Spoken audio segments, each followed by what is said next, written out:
রামায়ণ মহাকাব্যের রচয়িতা মহর্ষি বাল্মীকি। তার জীবনের শুরুটা ছিল একেবারেই ভিন্ন।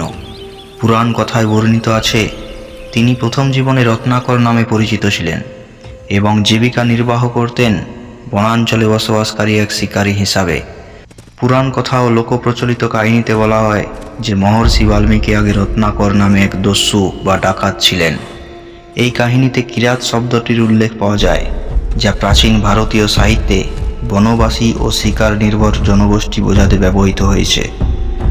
মহাভারত ও অন্যান্য প্রাচীন গ্রন্থেও কিরাতদের উল্লেখ আছে, যারা পাহাড় ও অরণ্যে বসবাস করত এবং প্রকৃতির সাথে গভীরভাবে যুক্ত ছিল।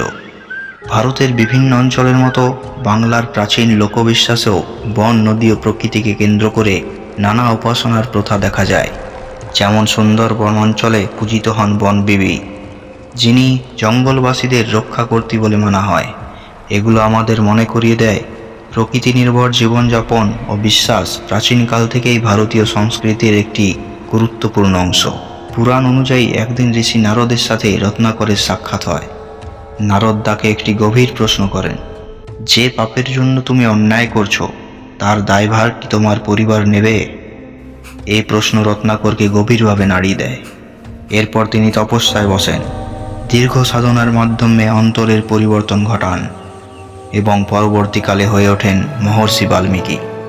তার রচিত রামায়ণ ভারতীয় সাহিত্যের এক অমূল্য সম্পদ।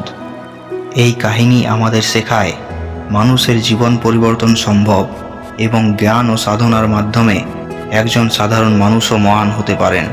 রত্নাকর থেকে বাল্মীকি এ শুধু এক ঋষির কাহিনী নয়, এ এক আত্মজাগরণের চিরন্তন বার্তা।